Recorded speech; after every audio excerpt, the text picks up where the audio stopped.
다석사상으로 다시 읽는 중용사상, 공자가 사랑한 하느님 44번째 시간입니다. 오늘은 제명성복, 깨끗이 맑히 매무시 입성하고 라는 제목으로 말씀드리겠습니다. 제명성복, 깨끗이 맑히 매무시 입성하고, 비례부동, 짓보이 아닌 움직임을 않는 것은 소위 수시냐, 가저 몸을 닦음이요 거참 원색, 애만 뒷말을 물리치고 빛깔을 멀리하여 천화 이귀덕, 재물을 야치보고 노릇을 높임은 수의 권현냐, 가저 닦아난 길을 나으려 함이요 존기위 그 자리를 높이고, 중기로 그 템을 무겁게 하고, 동기호악 그 좋고 언짢은 것을 한같게 함은 수의권 친치냐, 가저 가까운 이를 가까이 함을 나으려 함이요 관성임사 벼슬을 많이 두어 구실에 맡기게 함은 수의권 대신냐, 가저 큰 섬기를 나으려 함이요 충신중록 곧곧고 밑붐으로 템을 무겁게 함은 수의권사야, 가저 선비를 나으려 함이요 시사방념 때에 부리고 얇게 거둠은 수의권 백성야, 가저 씨알을 나으려 함이요 일성월시 날로 달로 살펴 꼬나서 기품 칭사 이란데 맞게 먹이를 주면 수의권 백공야, 가져온 바치를 나으려 함이요 송왕영내 가는 이를 보내고 오는 이를 맞으며, 가선이경 불능 잘한 것은 아름답다 여기고 못하는 것을 어여삐 여김은 수의 유언이냐, 가저 먼데 사람을 붙이며 계절새 끈쪄 갈릴 것 이어주고, 거패국 없어지려는 나라를 붙들어주며, 칠한 지위 어지러운 것을 다스리고 위태로운 것을 잡아주며, 조빙이시 보려옴과 들이러 오는 것을 때에만 하며, 후왕이 박내 두텁게 가고 얇게 옴은 소위 해제 후야, 가저 저후로 그리움이다. 참은 거짓말로 뭐하다라는 뜻입니다. 관성은 부하들이 많은 것, 시사는 농한기 등 때를 맞춰 일을 시키는 것을 뜻합니다. 방념은 얇은 세금, 적은 세금을 뜻합니다. 기품은 희름의 뜻으로 먹거리, 급료를 뜻합니다. 희름은 고기와 쌀 등의 먹거리입니다. 칭사는 일에 맞춘다는 뜻입니다. 가는 아름답게 여기다 길이다. 긍은 아끼다 공경하다라는 뜻입니다. 조빙의 조는 제후가 천자를 찾아뵙는 것이고, 빙은 제후가 제왕에게 예물을 바치는 것입니다. 제명성복은 하느님께 제사를 올리는 것입니다. 수시는 하느님께 기도 올리는 데 있다는 것을 밝힌 것입니다. 그런데 유교인은 하느님께 기도 올릴 줄을 모릅니다.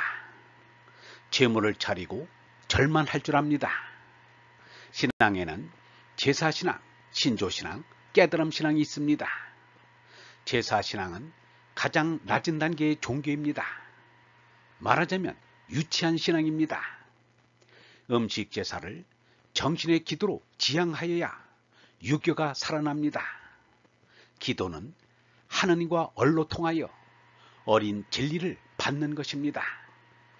하느님으로부터 받은 얼이 얼말씀과 얼사랑으로 나타납니다. 그래서 공자는 숙문 시인을 가장 소중하게 생각하였습니다. 비례부동은 논어 안연편에 나옵니다. 안연이 스승 공자에게 인을 물었을 때 제나를 이겨 예를 회복하는 것이 인을 하는 것이다. 하루에 제나를 이겨 예를 회복하면 천하가 인에 돌아갈 것이다. 이는 내가 해야지 남이 하랴 라고 하였습니다. 안연이 인의 동목을 물으니 공자 가로되 예 아니면 보지 말며, 예 아니면 듣지 말며, 예 아니면 말하지 말며, 예 아니면 움직이지 말라 라고 하였습니다. 나를 이겨 예를 회복하는 인이라면 그 예는 하느님과의 사랑을 회복한 것입니다. 하느님의 뜻만을 받들자는 말이 비례부동입니다. 남의 여인의 속살을 보지 말자는 소극적인 뜻만은 아닙니다. 하느님의 뜻이 아니기 때문에 안 본다가 되어야 호기심조차 사라집니다. 지도자는 여러 사람과 상대를 하게 됩니다. 그러면 서로가 지도자의 마음에 들려고 경쟁을 합니다.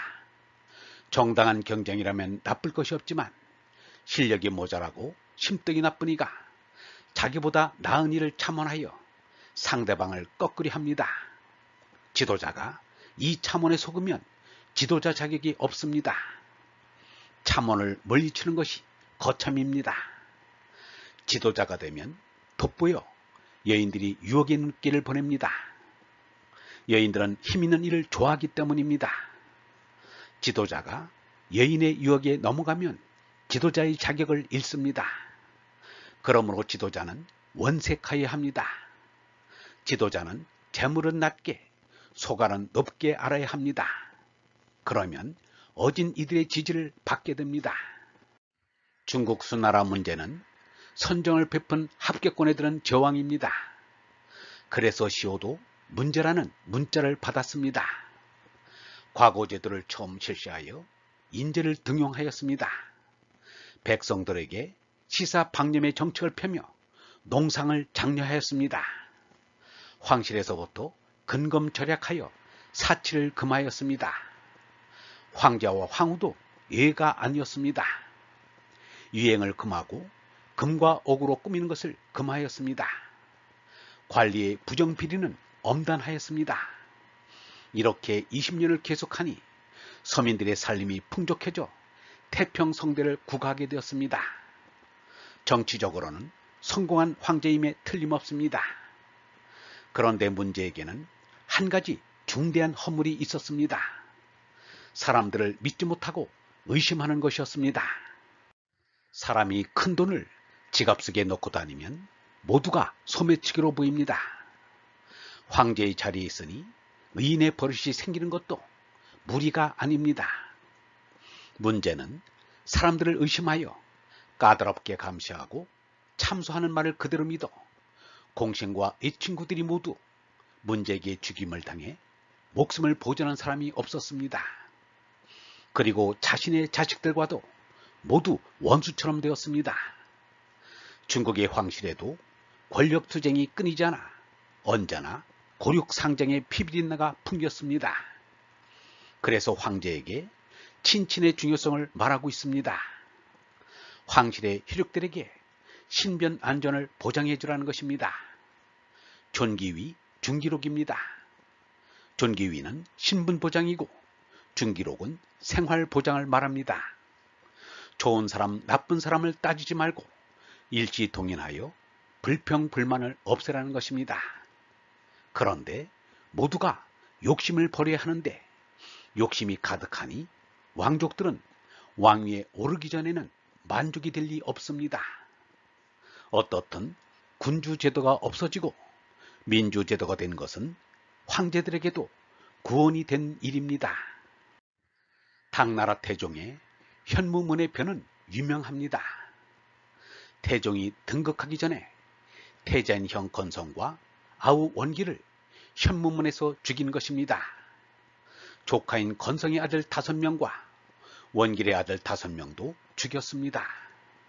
허유가 요 임금으로부터 임금대라는 소리를 듣고는 귀가 더러워졌다고 영천에 가서 귀를 씻었다는 것이 결코 지나친 결벽증이 아님을 실감할 수 있습니다. 형제와 조카를 죽이고 황제의 자리에 앉아서 마음이 평안한지 알 수 없습니다. 대신과 사에 대해서는 할 말이 없습니다. 정직하고 능력 있는 공직자는 신분을 보장하고 생활을 안정시켜 주어야 합니다. 맹자가 말하기를 어진 이를 높이고 능한 이를 시켜서 뛰어난 인물을 자리에 앉히면 천하의 선비들이 모두 기꺼이 그 조정에 서기를 바란다 라고 하였습니다. 또 맹자는 임금이 신하를 손발같이 여기면 신하는 임금을 배나 가슴처럼 여기고 임금이 신하를 개나 말처럼 여기면 신하는 임금을 나라의 일반 백성과 같이 여긴다 임금이 신하를 흙과 먼지같이 여기면 신하는 임금을 원수같이 여긴다 라고 하였습니다. 또 맹자는 벼슬길에 대해서 말하기를 뜬 높여 인의를 실천할 뿐이다. 한 사람이라도 죄 없이 죽이는 것은 인이 아니다. 남의 것을 빼앗는 것은 의가 아니다. 살 데가 어디 있느냐 하면 인 이것이요. 길이 어디 있느냐 하면 의 이것이다. 인에 머물고 의로 가면 큰 사람의 일을 다 갖춘 것이다 라고 하였습니다. 백성들에게 농기를 빼앗으면 농사를 못 지어 부모님을 봉양치 못하여 부모님이 얼고 굶주리며 형제 처자가 흩어지게 된다 라고도 하였습니다. 요즘에는 강제 노역이 없고 오히려 영세민에게 노임을 살포하고자 취로 사업을 벌입니다. 이는 참으로 꿈같은 일입니다. 백성의 삶을 북돋우는 길은 때를 가려 일시키고 거두는 새는 적어야 한다는 것입니다. 지금은 만리장성, 진시황릉, 자금성 따위가 중국의 관광자원이 되었지만 건설할 때는 수많은 백성이 고역을 치렀고 생명을 잃었습니다. 만리장성을 쌓을 때는 열흘 사이에 100만 명의 인부 가운데 반수 이상이 죽은 적도 있었습니다. 당시 온 나라에는 일할 사람이 없어 농가에 논밭은 묵은 채 그대로 버려져 있었고 남편이 잃은 여인들의 비참한 모습이 부지기수였습니다. 한마디로 백성들은 생사의 갈림길을 헤매고 있었습니다. 이렇게 어렵다 못해 무서운 강제의 노역을 모면하고자 많은 장정들이 일부러 고통을 무릅쓰고 자신의 한쪽 팔다리를 잘랐습니다.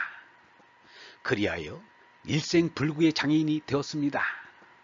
신체 장애인은 강제 노역에서 면제되었기 때문입니다. 평시라면 한이 될 불구의 수족이 오히려 복된 수족이 되었습니다. 그리하여 중국에는 세옹지마라는 수거가 생겼습니다. 말을 타다가 다리가 부러져도 나라의 동원을 면하여 화가 복이 된다는 것입니다. 백성들에게 강제노역 못지않게 무서운 것은 터무니없는 무거운 쇠부담입니다. 공자제자 가운데 염구라는 이가 있었습니다. 그는 노나라 대부 계시의 가제로 있었습니다. 계시는 수탈을 일삼아 노나라 국조인 주공의 후손들보다 더 부자였습니다. 그런데 염구가 세금을 더 올려 거두려 하였습니다. 이를 알게 된 공자는 제자들에게 염구는 내 제자가 아니다. 제자들은 북을 쳐서 이를 꾸짖어야 할 것이다 라고 하였습니다. 후당을 세운 장종은 공겸에게 재물을 맡겼습니다. 공겸은 장종에게 잘 보이고자 얼마나 세금을 거두어 드리는지 백성들은 물론 병사들까지도 가난을 못 견디어 처자식을 파는 일이 많이 생겼습니다. 장종의 개인 창고에는 금은 보화가 넘쳤습니다. 공겸은 각종 부가세를 붙였는데 양잠에는 양잠세, 누룩에는 누룩세, 심지어 농기계까지 세금을 매겼습니다. 새로 거둔 곡물을 쥐나 새가 먹어서 축낼 것까지 미리 sem하여 세를 덧붙였으니 이를 작서모라 하였습니다. 이런 예는 중국 6천년 역사에 수없이 많습니다. 맹자는 형벌을 덜어주고 세 거둠은 적게 해주는 것이 정치의 기본 도리라고 하였습니다. 날로 살피고 달로 시험하여 일에 맞춰 보수를 주는 것이 백공을 북돋우는 것이라고 하였습니다. 중국에는 예부터 인구가 많아 온갖 기능공이 많습니다. 더구나 인류 문명의 발상지 한 곳이던 황하유역입니다. 세계사적으로도 종이 나침반 화약 인쇄술은 중국이 자랑하는 4대 발명품입니다. 천문 관측의 혼천이와 지진을 관측하는 지동이도 2000년 전 한나라의 장영이 만들었습니다. 가는이 보내고 오는이 맞이하여 착한 것을 아름답게 여기고 모자라는 것을 어여삐 여기면 먼데 사람을 부드럽게 대하는 것입니다. 중국은 워낙 나라가 커서 중국 안에서도 이민족이 많이 살고 있습니다. 마르코폴로의 여행기나 아라비아의 여행가 이븐 바투타의 여행기를 보아도 중국 사람들은 다른 나라 사람에게 친절하여 좋은 인상을 주어왔습니다. 동물 행동학자 드발의 말에 의하면 사람도 짐승들처럼 생김이 다르고 말이 다르고 낯설면 무조건 배타적이게 되어 있다는 말입니다. 요즘은 국제연합이 천자 노릇을 하고 180여 개국은 옛날 중국의 제후국가처럼 되었습니다. 이 침과 내란으로 위기에 놓인 나라에 유엔이 적극 개입하여 그 나라의 평화를 이룩해야 할 것입니다. 맹자가 말하기를 큰 나라로서 작은 나라를 섬기는 것은 하늘의 뜻을 즐기는 것이요, 작은 나라로서 큰 나라를 섬기는 것은 하늘의 뜻을 두려워하는 것이다 라고 하였습니다. 영성신학원 다석 아카데미의 하는 소리였습니다.